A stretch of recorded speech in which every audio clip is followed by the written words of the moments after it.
que foi, cãozinho? O que tá acontecendo? É que o Brasil perdeu hoje pra Noruega. Ai, por causa disso você tá triste? Foi 2-1. Foi mesmo. Mas não fica triste. Olha, tem alguém que tá do nosso lado que não perde batalhas. Sabe quem é? Deus, né? Deus. E tem algumas histórias na Bíblia que mostra que muitas impossibilidades. Até parecia, por algum momento, que o povo de Deus seria envergonhado, mas a gente vai ver que Deus ele não perde batalha. E eu quero contar rapidamente a história de um homem que Deus usou para abrir o mar. Você sabe quem seria esse homem? Moisés. Muito bem, Cauã. Muito bem. Então, eu vou contar rapidinho a história de Moisés. Moisés, chamado de príncipe do Egito, nasceu num período em que os egípcios estavam se sentindo ameaçados pelos israelitas, porque a população israelita que estava no Egito cresceu muito, e por isso eles eram escravizados, e o faraó mandou matar muitas crianças.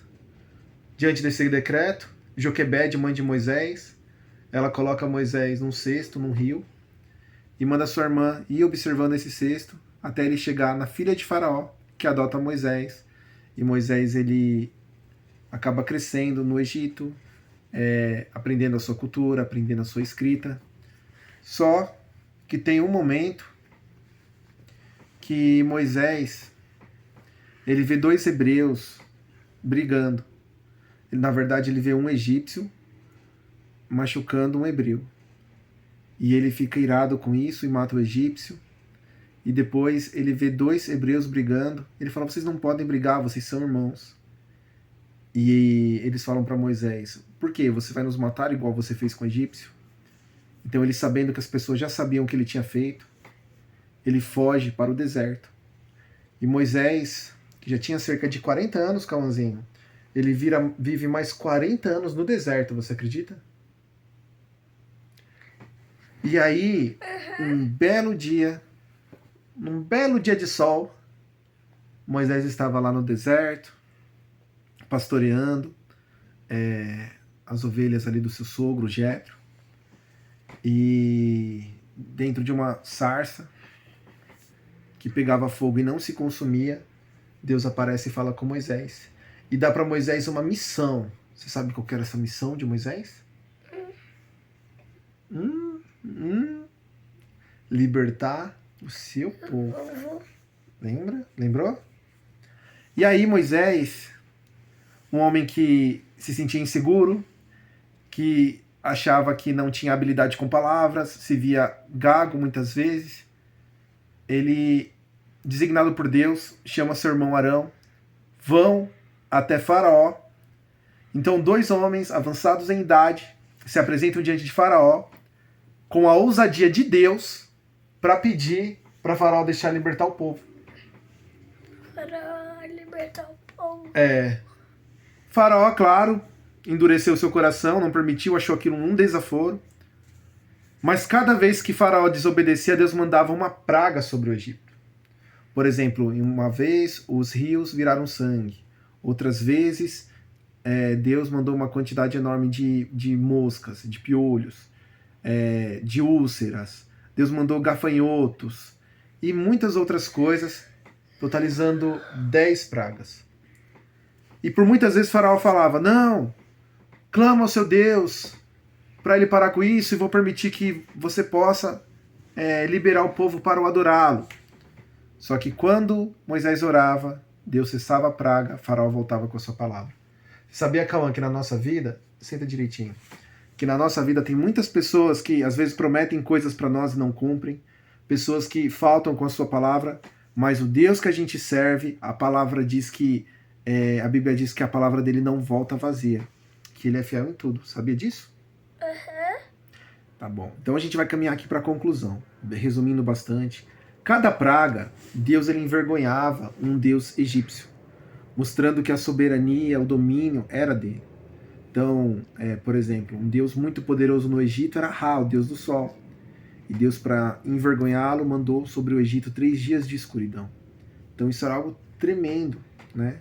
para o povo egípcio reconhecer que havia um Deus de Israel.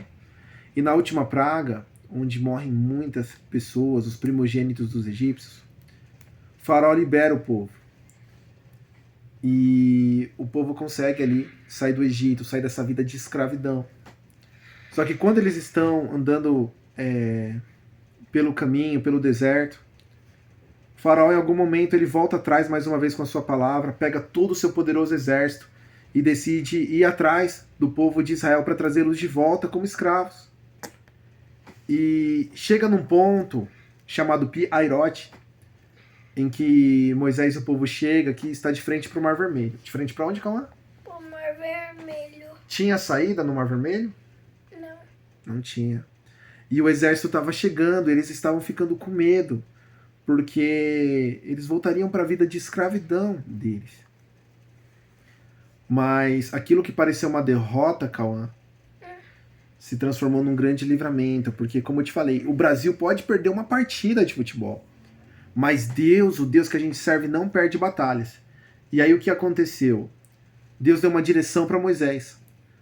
Falou assim para ele: estende essa vara diante do mar, o cajado. E aí Moisés estende o cajado e fala para Israel: não é para murmurar, a ordem é para marchar, e marchar é avançar para frente. E quando ele estende aquela vara, o mar se divide em dois. Israel consegue passar pelo caminho em seco. Porque o Deus que a gente serve, calma, muitas vezes, filho, presta atenção nisso, tá? Às vezes na nossa vida a gente vai andar por situações que parece que são portas fechadas. Parece que não vai ter um caminho oposto e a gente se vê sem saída. Mas a gente tem sempre que crer que a última resposta vem de Deus. A última resposta vem de Deus. Isso. E Deus abre porta onde não tem porta. E aí o povo de Israel consegue passar em seco.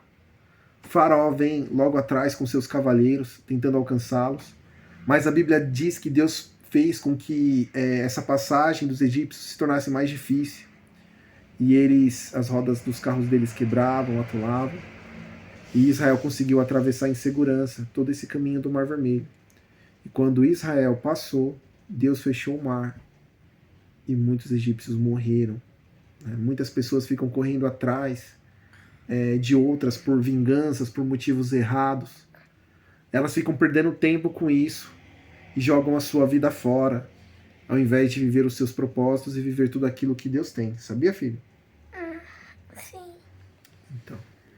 Então, pra gente encerrar aqui, você ficou triste que o Brasil perdeu, certo? Primeira Copa que você acompanhou com dedicação ali, com entendimento, você queria que o Brasil ganhasse. O Brasil não ganhou. A gente vai ter que escolher torcer para uma outra seleção ganhar. Quem é que você acha que você quer que ganhe? Vai ser Portugal ou França? Eu acho que vai ser a França. Pode ser. Eu acho que a França é mais provável. Mas independente de qualquer coisa, não se esqueça. O Deus que a gente serve, ele não perde batalhas. E a Bíblia diz que ele é o Jeová Nissi. Ele realmente é a nossa bandeira. É por ele a nossa torcida, é por ele a nossa vida, é por ele o ar que respiramos. Tá bom? Sim. Você aprendeu um pouquinho sobre essa palavra? Sim. Então fala assim: Deus abençoe a todos. Deus abençoe a todos. Amamos vocês. Fiquem na paz, queridos. Fiquem em paz. Um beijinho do Raul e um beijinho do... Cauã.